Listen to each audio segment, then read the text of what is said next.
મધુમંગલ એ પોતાના ઘરમાં ખાવા માટે રાતે જાહેર નહોતી. પોતાની માને કહે છે કે આજ લાલાએ વનભોજન રાખ્યું છે, જમવાનું આપણે લઈ જવું પડે. તો માં કહે છે કે 7 દિવસની વાસી છાશ પડી છે ઘરમાં, તું માગી રહ્યો છે એટલે હું તને આપું છું, પણ ભૂલે ચૂકે તું એ કૃષ્ણને પીવા ન દેતી. એટલે મધુમંગલ કહે છે હા માં, નહીં આપું. આ દોણી ગઈ અને મધુમંગલ બધા મિત્રોની સાથે ગાયો ચરાવવા માટે આવે છે. હવે એ સમયે આ બધા રાક્ષસોને માર્યા, બકાસુર ને અઘાસુર ને વૃત્સાસુર ને. એટલે એનો જયકાર થતો હતો. જ્યારે જ્યારે જે રાક્ષસને મારે એટલે ગોવાળિયાઓ જય ઘોષ કરે, તાવ ભૈયા કી જય, દોનો ભૈયા કી જય, કૃષ્ણ કનૈયા કી જય. આ જયકાર છે એ બ્રહ્માજીને સંભળાવ્યો. એટલે બ્રહ્માજીએ દેવતાઓને પૂછ્યું કે ભાઈ આ પૃથ્વી લોકમાં આ કોનો જય ઘોષ થઈ રહ્યા છે, અહીંયા સુધી સંભળાય છે? એટલે દેવતાઓએ કીધું કે બ્રહ્મે અવતાર લીધો છે, તમને ખબર નથી? એટલે બ્રહ્માજી જોવા માટે આવે છે. અહીંયા બન્યું એવું કે કેળના પાનમાં બધાએ પોતપોતાનો પ્રસાદ જે કંઈ ઘરેથી લાવ્યા હતા એ કાઢી અને ખાવા માટેની તૈયારી કરે. એ જ સમયે બધા મિત્રો જુએ છે કે પેલો મધુમંગલ નથી દેખાતો. લાલા, આ મધુમંગલ છે ને એની માએ કંઈક એટલું બધું સરસ ખાવાનું બનાવીને આપ્યું છે કે જો પેલા ઝાડની પાછળ સંતાઈને એકલો એકલો ખાય છે. મધુમંગલને એની માએ ના પાડી હતી કે આ 7 દિવસની વાસી છાશ છે, કનૈયો પીશે, બીમાર પડશે તો આપણે શું કરશું? આપણે તો ગરીબ ઘર છીએ. પણ હંમેશા ગરીબના ઘરમાં જે હોય ને એનું સર્વસ્વ હોય ને એ જો ભગવાન માટે લઈને નીકળે તો એ અમૃત બની જાય છે. જેમ કે સુદામા કુંવા એના પાસે બાજુમાંથી લઈ ગયો તો છતાંય અમૃત સમાન બની ગયા. એમ આજે આ છાશ મધુમંગલ લઈને ઝાડવાની પાછળ ઊભો છે. આ બાજુથી કૃષ્ણે દોટ મૂકી ગયે, એકલો એકલો ના ખાતો. પેલાને બીક લાગી કે આ દોણી ઝૂંટવી લેશે અને જો પી જશે તો. એટલે મધુમંગલે દોણી મોઢે માંડી. અને આપણે દોણી કેવો કરું મોઢે માંડીએ શું થાય? કોણીએથી ધાર થાય. કારણ કે પીવાય તો થોડુંક જ, બાકીનું કોણીએથી ધાર થાય. કોણીએથી છાશની ધાર થઈ અને ધાર થતા કૃષ્ણએ ખોબો વાળ્યો. ખોબો વાળીને પેલાની કોણીએથી જે છાશ આવે છે એને કૃષ્ણ પરમાત્મા ચાટે છે. અને આ જ સમયે બ્રહ્માજીને ત્યાં જોવા માટે આવવાનું થયું કે બ્રહ્મે અવતાર લીધો છે તો બ્રહ્મ કેવો છે. બ્રહ્માજીએ જોયું આ થોડો બ્રહ્મ હોય આવા ગોવાળિયાઓની એથી છાશ ચાટે. એટલે શું કર્યું બ્રહ્માજીએ કે જે ગોવાળિયાઓની ગાયો હતો એ ગાયો લઈને બ્રહ્માજી નીકળી ગયા. કૃષ્ણ છે મધુમંગલને લાવે. આવી મીઠી અમૃત જેવી છાશ હજી સુધી ગોકુળમાં નથી કોઈ ખાધી, આ વૃંદાવનમાં કોઈ નથી. આવી સરસ મજાની છાશ તું લાવ્યો ક્યાંથી? આ પ્રસાદ બધાઈને આપ અને બધાની સાથે બેસીને ખા. મધુમંગલને ત્યાં લાવે. છાશ અમૃત બની ગઈ. ભગવાનનો હાથ સ્પર્શ કરે પછી કઈ કહેવાનું હોય? ત્યાં બીજા ગોવાળીઓ કે લાલા આપણી ગાયો દેખાતી નથી, ક્યાં ગઈ? ભગવાનને તો ખબર જ હતી કે તમે બધા ભોજન કરો, હું ગાયોને લઈને પાછો આવું. ભગવાન ગાયોને લેવા જાય ત્યાં બ્રહ્માજી છે એ પાછા આ ગોવાળિયાઓને લઈ ગયા. ભગવાન પાછા આવ્યા, જોયું તો ગોવાળિયાઓ નથી. એટલે ભગવાને નક્કી કર્યું કે આ બ્રહ્માજીના કામ છે. પણ કઈ વાંધો નહીં, આ શું કામ લીલા કરી? તો કે ગોકુળમાં રહેતી, વૃંદાવનમાં રહેતી એક એક ગોપીને એમ હતું કે કનૈયો મારું દૂધ પીવે. એક એક ગાયને એમ હતું કે કનૈયો મારું દૂધ પીવે. એટલા માટે કૃષ્ણએ આ લીલા કરી. ભગવાને એવા જ ગોવાળિયા પોતાનામાંથી બનાવી દીધા, એવી જ ગાયો, એવા જ વાછરડા. ખુદ ભગવાન બધાના ઘરે પહોંચ્યો. બ્રહ્માજી પાછા આવ્યા જોયા કે હવે જો બ્રહ્મ હશે તો બધું હશે, નહીતર કાંઈ નહીં હોય. એકલો ઉભો ઉભો રડતો હશે જો ગોવાળીઓ હશે તો એવી જ ગાયો અને એવા જ એના મિત્રો બધા ભોજન કરે છે. બ્રહ્માજીએ જોયું એટલે ભગવાનને પગે લાગ્યા અને બધું પરત કર્યું. પણ બ્રહ્માજી આ બધાને લઈને ગયા એટલે બ્રહ્માજીનો એક દિવસ એટલે 1 વર્ષ થાય. એ ગોવાળિયાઓને પાછા લઈને આવ્યા ને ત્યાં 1 વર્ષ થયું. ઓરિજિનલ ગોવાળિયા ઘરે પહોંચ્યા પછી એને કીધું કે તાવ ભૈયાએ ધેનુકાસુરનો વધ કર્યો. અને કૃષ્ણને પૂછવામાં આવ્યું તો કે હવે એક ગધાડો માર્યો, એમાં હું મોટા ભાઈએ નવાઈ કરી? આમ કરી અને મોટા ભાઈની સાથે ઝઘડો કર્યો. શું કામ? દાઉ ભૈયા શેષનો અવતાર છે અને કૃષ્ણને જાવું તો કોને નાથવા? કાળી નાગને. સાથે જો દાઉ ભૈયા હોય શેષનો અવતાર તો એ નાગને કઈ કરી ન શકે. એટલે ભાઈની સાથે ઝઘડો કર્યો. એટલા માટે કૃષ્ણએ કીધું કે હવે દાઉ ભૈયા એક ગધાડું માર્યું, એમાં શું કર્યું? બે ભાઈઓને વચ્ચે ઝઘડો થયો. ઝઘડો થયો એટલે દાઉ ભૈયાએ કીધું, જા કૃષ્ણ, આજે હું ગાયો ચરાવવા નહીં આવું. એટલે દાઉ ભૈયા છે એ ગાયો ચરાવવા નથી આવતા. અને આજે આ પ્રભુ છે એ કાલિયાનું દમન કરવા માટે આવ્યા છે.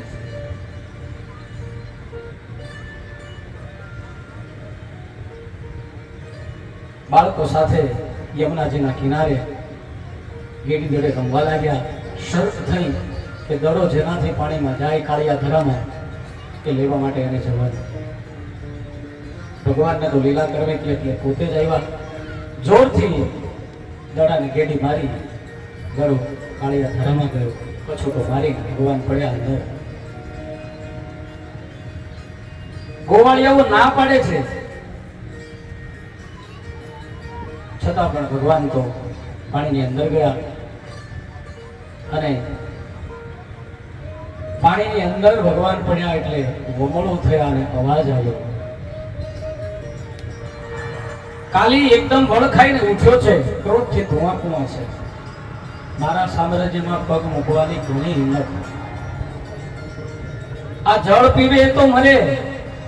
જે કાલિયો નાગ રહેતો તો એ ધરામાં કદાચ ભૂલથી કોઈ જળ પીવે ને તો એ તો મરે, પણ કદાચ એના ઉપરથી પક્ષી ઉડીને જાય ને તો પણ એ ઝેર વિષ એટલું ભયંકર હતું કે પક્ષી પણ મરીને પાણીમાં પડે. આંખો ચોળી સામે જોયું પણ આય કાળિયો, ઓલો કાળિયો નાગ ને આ કાળિયો ઠાકર સામસામા બળિયા ભેગા થયા છે. ચારો બાજુ વિકળાઈ વળ્યો. કૃષ્ણને ભરડા લીધા. કૃષ્ણને લઈને બહાર આવ્યો. આ દ્રશ્ય જોઈ ગોવાળીઓ રડવા લાગ્યા. ગાયોની આંખમાં પણ આંસુ આવી ગયા. એમાંથી એક બે ગોવાળિયાઓ દોડતા દોડતા ઘરે ગયા. નંદ બાબા, યશોદા, વૃંદાવન આખાને કહ્યું. બધા જ દોડતા આવ્યા. યશોદા મૈયા બચાવવા માટે નદી તરફ દોડે. બધા પકડી રાખે. કનૈયો બહાર આવે અને दाऊजी ने કહ્યું કે ભૈયા ये तुम्हारे वाला है, क्या करूं, मार दूं या छोड़ दूं?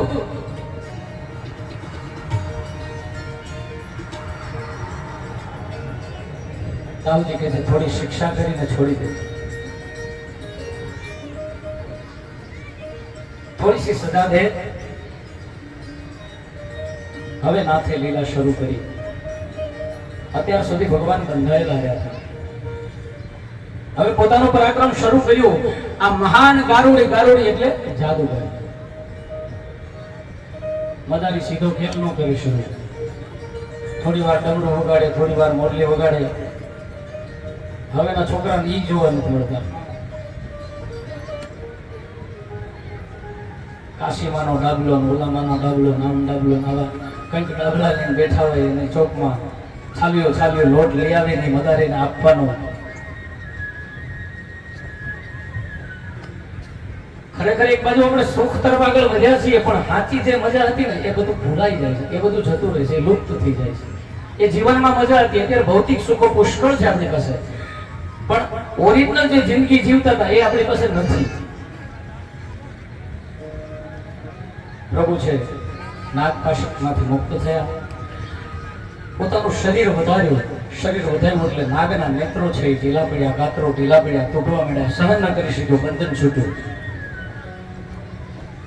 અને પોતાની ફેણ કૃષ્ણ ઉપર મારવા જાય એટલે ભગવાન ખસી જાય. પાણીમાં નેર વારંવાર પટકાતા આ નાગ છે લોહી લુહાણ થયો છે.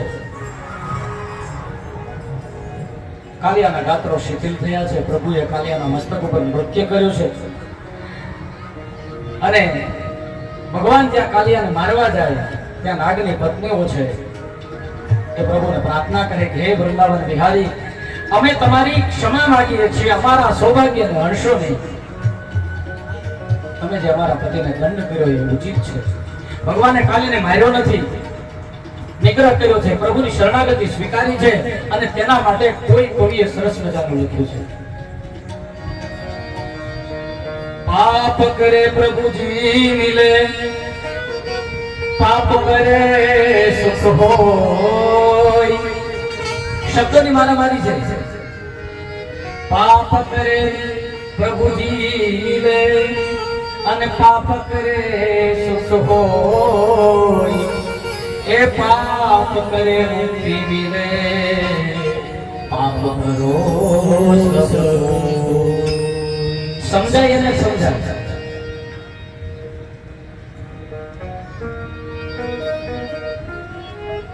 પાપ પકડે, પાપ એટલે પગ. પ્રભુજીના પગ પકડવામાં આવે. પા પકડે પ્રભુજી મિલે. પા એટલે પગ. પગ જો પકડવામાં આવે પ્રભુના તો પ્રભુ મિલે. પા પકડે સુખ હોય. ભગવાનના પગ પકડવાથી સુખ મળી શકે. અને પા પકડે મુક્તિ હોય. ભગવાનના પગમાં જઈએ, ચરણમાં જઈએ તો મુક્તિ મળી શકે. તો પા પકડો સબ કોઈ, પણ ભેગું કરી નાખીએ તો પાપ થઈ જાય. એટલે આમ થઈ જાય કે આ વિશાલ દાદા શું કહે છે, પાપ કરવાથી મુક્તિ મળી જાય, પાપ કરવાથી સુખ મળી જાય. પા એ હિન્દી શબ્દ છે. પા પકડે સુખ હોય. નાગણીઓએ વંદના કરી, એ પણ આપણી પાસે સમય નથી. બાકી જળ કમળ જળ છાંડી જાને બાળા, સ્વામી અમારો જાગશે જાગશે તને મારશે, મને બાળ હત્યા લાગશે. જળ કમળ જળ છાંડી જાને બાળા. ભગવાન પ્રભુના શરણે જતા સદા સુખ હોય. ભગવાને કાલીને સ્થળ છોડવાનું કહ્યું. કાલી કહે કે હું સ્થળ છોડીને જાઉં, બીજી કોઈ પણ જગ્યાએ હું જઈશ તો મને ગરુડનો ભય છે, મને મારી નાખશે. પછી તેને રમણદ્વીપમાં મોકલી દીધો. કિનારે ઉભેલા બધાએ કૃષ્ણને જોયા. પ્રભુએ નાગને નાથ્યો, હરાવ્યો. તરતા તરતા કિનારે આવ્યા. યશોદાએ દોટ મૂકી અને આ બાજુ લાલાએ પણ દોટ મૂકી. મા દીકરો ભેટ્યા છે. બધા ગોપાલ કહેવા લાગ્યા, લાલા તે તો બહુ મોટું પરાક્રમ કર્યું, તે આ વિષધારીને કેમ વશ કર્યો? લાલો કહે છે કે ઝેરનું મારણ ઝેર. તો ભગવાન પાસે ક્યાંથી ઝેર આવ્યું? હજી નાનો 3 મહિનાનો નહોતો થયો, હજી તો 1.5 મહિનાનો હશે, 1.5 મહિનાનો હશે. ત્યાં માસી આવી હતી ને, એ નહોતી થઈ ગઈ, પોતાના ઝેર થઈ ગઈ હતી. ઝેરનું મારણ ઝેર. મારી પાસે અગાઉથી ઝેર પડ્યું જ હતું. અને આપણે પણ ઝેરનું મારણ ઝેર, એ વાત સાચી છે ને. વીછી કરડે ત્યારે નાગનો મોરો કોઈના કરડ્યો હોય ડંખ, એના ઉપર મૂકીએ તો વીછી ઉતરી જાય છે. આ ઝેરનું મારણ ઝેર. અને આજની તારીખમાં વૈજ્ઞાનિકોએ પણ સંશોધન કરીને જેને સાપ કરડ્યો હોય તો એને એ સાપનું ઝેર ઉતારવા માટે ઇન્જેક્શનમાં ભરેલું હોય ને, બીજા કોઈ સાપનું ઝેર જ હોય છે. ઝેરનું મારણ ઝેર જ છે. લોકો કહે કે તારા મોઢામાં ક્યાંથી જઈ રહ્યું? તો લાલો કહી ભાઈ માસે પોતાના આપી ગઈ હતી, એ આજે આ નાગને પરત કરી. હવે બધા ઘરે જવા માટે તૈયાર થયા છે, પણ રાત્રિ પડી ગઈ છે. તેથી રાત્રિના અંધકારમાં રસ્તો ન મળે એટલે બધા ત્યાં યમુનાના કિનારે રાત્રિનું રોકાણ કર્યું. બધા સૂતા છે. એમાં દાવાગ્નિ લાગ્યો છે. ચારે બાજુ આગ લાગી. અચાનક બધા બૂમો પાડવા લાગ્યા, ભાગો ભાગો ભાગો. એક બાજુ પાણી અને એક બાજુ આગ. જાય તો ક્યાં જાય? કૃષ્ણ શરણ. ત્યાં તો મારા નાથે અગ્નિનું પાન કર્યું છે. અને આ અગ્નિ તો જે કાલિયાના ઝેરથી દૂષિત પાણીથી ઉગેલી જે વનસ્પતિ હતી એ બધી ઝેરી હતી. એ જો કોઈ ગોવાળ કે ગાયો ખાય તો મરી જાય, એટલા માટે ત્યાં દાવા અગ્નિ લાગ્યો હતો. સૌને ભગવાને બચાવ્યા. પ્રભાત થતા લાલાના ગુણગાન ગાતા ગાતા ગોપીઓ આ વૃંદાવનમાં આવે. હવે ગ્રીષ્મ ઋતુ આવી. આજે વ્રજમાં વસંત છે, કારણ કે પ્રભુએ આ ઋતુ ની અંદર કોઈ ઋતુ પસંદ હોય તો એ વસંત છે. જ્યાં જ્યાં પ્રભુ જાય ત્યાં વસંત ઋતુ છે. શ્રી કૃષ્ણ અને બલરામ આ વૃંદાવનમાં વિચરી રહ્યા છે. એમાં ગોવાળિયાનું રૂપ લઈ પ્રલંબાસુર આવ્યો. પ્રભુએ જાણ્યું એટલે દાવને કીધું કે મારો મિત્ર બનીને આવ્યો છે, એટલે મારાથી નહીં મરાય, તમે જ એનો ઉદ્ધાર કરો. દાઉજીએ જોરથી પ્રલંબાસુરને એક મુક્કો માર્યો, તેના પણ રામ નામ સત્ય થઈ ગયું. લાલાએ એને પણ તાર્યો છે, ઉત્તમ લોક આપ્યો છે. ગ્રીષ્મ ઋતુ પછી વર્ષા ઋતુ શરૂ થઈ. શ્રીમદ ભાગવતની અંદર વર્ષા ઋતુનું બહુ વર્ણન કરેલું છે. આકાશ આખું ખળભળી ઊંચું છે. વાદળાઓ બેવડા ને ત્રેવડા થવા લાગ્યા છે. મોરલાઓ ટેહું કરી રહ્યા છે. ગિરિકંદરા ગજવી રહ્યા છે. અને આવ્યો કયો મહિનો? તો કે અષાઢ.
બે કાંઠે વહેવા લાગી. તપેલી ધરતી શાંત થઈ. સૂકી ધરતી નવપલવિત થવા લાગી. ધરતીએ લીલી ચાદર ઓઢી છે. ગુરુ મહારાજ આજ્ઞા કરે અને શિષ્યો જેમ વેદનો ઘોષ ચાલુ કરે ને એમ દેડકાઓ જાણે વેદ ઘોષ કરતા હોય એમ વેદ ઘોષ કરવા લાગ્યા. એક વરસાદ સારામાં સારો પડે ને પૂર નીકળે એટલે હાજે દેડકાઓ તરત અવાજ સંભળાય. અહીંયા વર્ષા ઋતુ મારા નાથની સાથે આ વ્રજવાસીઓ પસાર કરે. પછી શરદ ઋતુનું આગમન થાય. શરદ ઋતુને આ દશમ સ્કંદની અંદર ખૂબ લાડ લગાવે છે.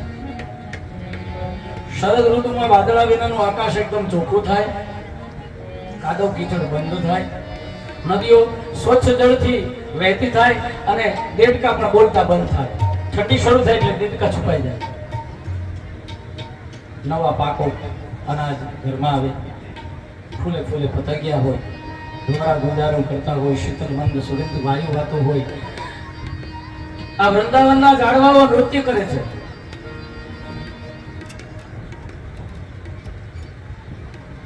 એકવીસમા અધ્યાયમાં વેણુ ગીત. જીવનમાં 21મા વર્ષે કૃષ્ણના આ વૃંદાવન વિહારીની વાંસળી છે ને એ સાંભળવી જોઈએ. વિષયની વાંસળી નહીં પણ વૃંદાવન વિહારીની વાંસળી 21મા વર્ષે સાંભળવી જોઈએ. અને જો એ સંભળાય તો તકલીફ નથી અને ન સંભળાય તો તકલીફ છે. ભગવાન એક વૃક્ષની નીચે ઊભા છે. પગની આંટી મારી છે એટલે કે ત્રિભંગી થયા છે. બાકી ચિતવન છે. માથે મોરપિત છે. વામ બાહુકૃત વામ કપોલ થઈ વેણુ અધરોર્પિત કરી કોમળ કરાંગુલી દ્વારા ભગવાને વેણુના છિદ્રો છે પૂર્યા છે. અને પ્રાણેશ્વરે એ વેણુની અંદર પ્રાણ પૂર્યા. આ વૃંદાવનમાં વેણુ હતી. ઇતિ વેણુરમ રાજન સર્વભૂત મનોહરમ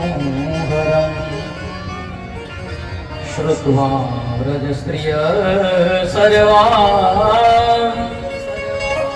વર્ણયન્ત્યો ધીરે ધીરે. ભગવાને વેણુના મધુર નાદ શરૂ કર્યા છે.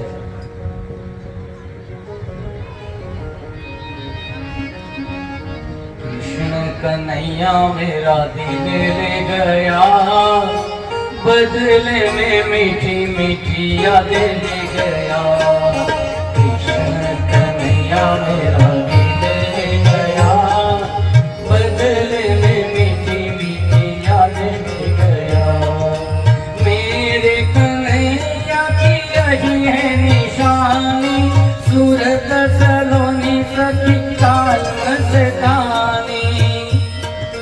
मेरे कन्हैया की यही है निशानी, सूरत सलोनी सखी काल मस्तानी. जाते जाते गीता का संदेश दे गया, कृष्ण कन्हैया मेरा दिल ले गया. कृष्ण कन्हैया मेरा दिल ले गया, बदले में मीठी मीठी यादें दे गया. बदले में मीठी मीठी यादें दे गया. શુકજી મહારાજ પરીક્ષિતને કહે કે આ બંસરીના સુર જળ ચેતન જે સમસ્તના મનને ચોરી લે છે, જળને તો ચોરી લે પણ ચેતનને પણ ચોરી લે છે. ગોપીઓ સાંભળી આનંદ વિભોર બની તન્મય બની તેનું વર્ણન કરવા લાગી. અરે સખી દેવકી નંદન કૃષ્ણના ચરણ અંકિત થયેલા આ વૃંદાવન પણ વૈકુંઠ લોક સુધી પોતાના યશને વિસ્તારી રહેલ છે. એ સખી જ્યારે કૃષ્ણ મુનિજન મોહિની પોતાની બંસરી બજાવે છે ત્યારે તેના તાલ પર આ મોરલાઓ છે ને મતવાલા બનીને નાચે છે. જે જોઈને પર્વતની ટોચ ઉપર વિરવતા બધા પશુ પક્ષીઓ શાંત બની અને મુગ્ધ ભાવે ઉભા રહી જાય છે. એ મીઠા મીઠા નાદ આજ વેણુના દૂરથી આવી આવીને મારે કાને અથડાય.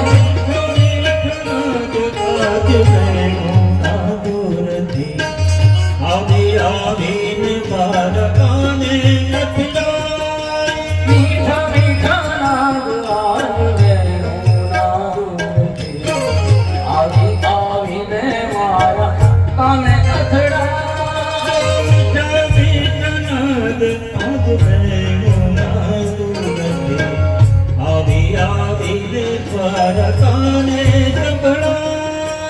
નંદનો કિશોર પેલો માખણનો ચોર ગેલો.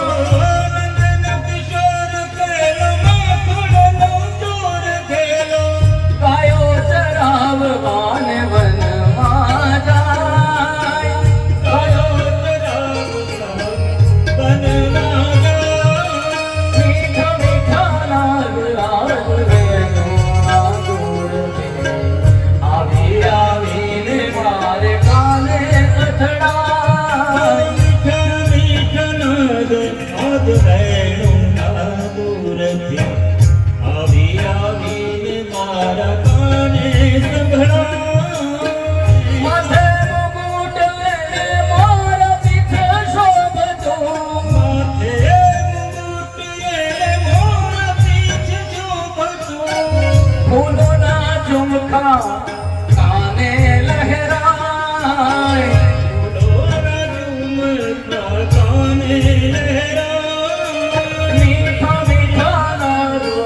ભગવાન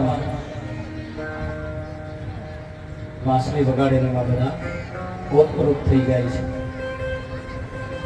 મોરલાના ભાગ્યની શું પ્રશંસા કરવી. કન્યાની માથે આ પોતાના પીછાનો મુકટ જોઈ રાજી થાય છે. એક તો મોર છે, એ સુંદર પક્ષી.